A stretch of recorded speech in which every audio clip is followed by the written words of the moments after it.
நான் என்று 7 ஆண்டுகளாக பிக் பாஸ் நிகழ்ச்சியை தொகுத்து வழங்கி வந்த நடிகரும் மக்கள் நீதி மையத்தின் தலைவருமான கமலஹாசனின் பிக் பாஸ் பயணம் நிறைவு பெறுவதாக அவர் அறிவித்துள்ளது பிக் பாஸ் ரசிகர்களை அதிர்ச்சிக்குள்ளாக்கியுள்ளது. பிக் பாஸ் மேடையை பிரச்சார மேடையாக பயன்படுத்திய கமல் திடீரென விலகுவது ஏன்?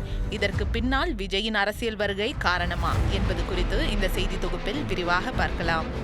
2017ஆம் ஆண்டு தொடங்கி 2023 வரை தனியார் தொலைக்காட்சியின் பிரபல நிகழ்ச்சியான பிக் பாஸ் தமிழ் நிகழ்ச்சியை தொகுத்து வழங்கி வந்தார் உலக நாயகன் கமலஹாசன்.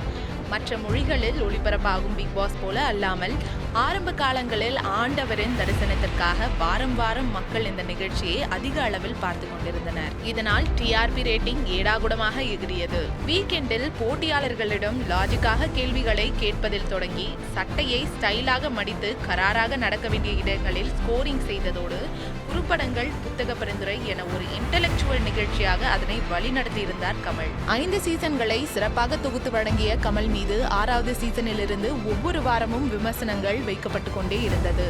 அதிலும் 7வது சீசனில் கமலையே எவிக் செய்து விடுங்கள் என்று மக்கள் சோசியல் மீடியாக்களில் குரல் எழுப்பும் வகையில் பரபரப்பான சீசனாக அந்த சீசன் அமைந்தது. இந்நிலையில் பிக் பாஸ் சீசன் 8ஐ கமலஹாசனே தொகுத்து வழங்குவார் என்று எதிர்பார்க்கப்பட்ட நிலையில் தன்னைத்தானே எவிக் செய்து கொண்டுள்ளார் ஆண்டவர். அதாவது பிக் பாஸ் நிகழ்ச்சியிலிருந்து விலகுவதாக அதிகாரப்பூர்வமாக அவர் அறிவித்துள்ளார். கடந்த சீசனை போல இந்த முறை தவறேதும் செய்ய மாட்டார் என மக்கள் எதிர்பார்த்து கொண்டிருக்க கமலஹாசன் தற்போது அறிக்கை ஒன்று வெளியிட்டு அனைவருக்கும் ஷாக் கொடுத்துள்ளார். அவர் வெளியிட்டுள்ள அறிக்கையில் இனி பிக் பாஸ் நிகழ்ச்சியை தொகுத்து வழங்கப் போவதில்லை எனவும் பட வாய்ப்புகள் காரணமாக விலகுவதாகவும் இது நாள் வரை தனக்கு கொடுத்த ஆதரவுக்கு நன்றி எனவும் தெரிவித்துள்ளார். திடீரென கமலஹாசன் இப்படி ஒரு முடிவு எடுக்க என்ன காரணம்? கடந்த சீசனில் சோசியல் மீடியாவில் அவரை வெற்றி செய்ததுதான் காரணமா? பட வாய்ப்புகள் தான் காரணம் என்றிருந்தால் எப்போதோ அவர் வெளியேறியிருப்பாரே, எதற்காக 7 சீசன் முடிந்த பிறகு விலகுகிறார் என்று நெட்டிசன்கள் குழம்பி போயுள்ளனர். அதற்கு காரணம் விஜயின் அரசியல் வருகை என்று ஒரு பக்கம் கூறப்படுகிறது. 2026 தேர்தலுக்காக ஆயத்தமாகி வரும் விஜயின் தமிழக வெற்றி கழகத்திற்கு ஈடு கொடுக்க வேண்டும் என்றால் களத்தில் இறங்கி வேலை செய்தே ஆக வேண்டும். என்னதான் பிக் பாஸ் மேடை பிரச்சார மேடை என்று கூறினாலும் அது கமலுக்கு எந்த தேர்தலிலும் கை கொடுக்கவில்லை என்று அரசியல் விமர்சகர்கள் தெரிவிக்கின்றனர். இந்த பிரச்சார முறை 7 வருடங்களாக மக்களை கவர்ந்தது என நம்பியிருந்த கமலுக்கு 2024 நடந்த மக்களவை தேர்தல் உண்மை நிலவரத்தை காட்டியது. இதற்கு மேலும் அந்த மேடையில் ஏறி இருக்கும் கொஞ்ச நஞ்ச பெயரையும் கெடுத்துக் கொள்ளாமல் நேரடியாக களத்தில் இறங்கினால்தான் 2026 தேர்தலில் குறிப்பிட்ட சதவிகித வாக்குகளை வாங்க முடியும் என்று கமல் திட்டமிட்டுள்ளதாக கூறப்படுகிறது.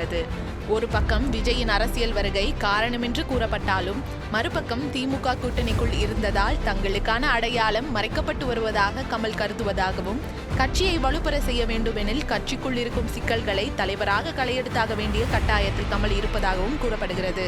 மக்களவை தேர்தலில் மாநிமா கட்சிக்கு ஒரு சீட் கூட வழங்கப்படாததால் தேர்தலில் இருந்து விலகி திமுக கூட்டணிக்காக பிரச்சாரம் மட்டும் செய்து ஒரு ராஜ்யசபா சீட் மட்டும் பெறுவதாக கையெழுத்தானது. மாநிமாவுக்கு ஏற்பட்ட இந்த நிலையால் கட்சியினர் பலர் கடும் அதிருப்திக்கு ஆளானார்கள். அதோடு மாநிமாவில் இருந்து முக்கிய நபர்கள் வரிசையாக விலகி திமுகவிற்கே சென்றதெல்லாம் ஆண்டவரையே ஷாக்காக்கியது. அது மட்டுமல்லாமல் அமைச்சர் உதயநிதி ஸ்டாலின் துணை முதல்வராக பொறுப்பேற்று திமுகவை வழிநடத்தும் காலம் வெகு தொலைவில் இல்லை என அறிவாலய வட்டாரங்கள் தெரிவிக்கின்றன. உதயநிதி சினிமாவில் இருந்து விலகி முழு நேர அரசியலில் இறங்கி பல பணிகளை பார்த்து வருகிறார்.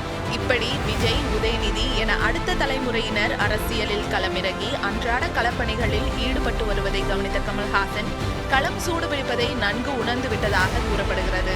2026 தேர்தலில் நம்மையும் கட்சியையும் காக்க வேண்டும் என்றால் முழு நேர அரசியல்வாதியாக களத்தில் இறங்கிதான் ஆக வேண்டும் என்று எண்ணி பிக் பாஸில் இருந்து விலகிவிடலாம் என முடிவெடுத்திருக்கலாம் என அரசியல் வட்டாரங்கள் தெரிவிக்கின்றன. அடுத்தடுத்து பல அடிகள் வாங்கிய கமலுக்கு தற்போது எடுத்துள்ள முடிவு கை கொடுக்குமா?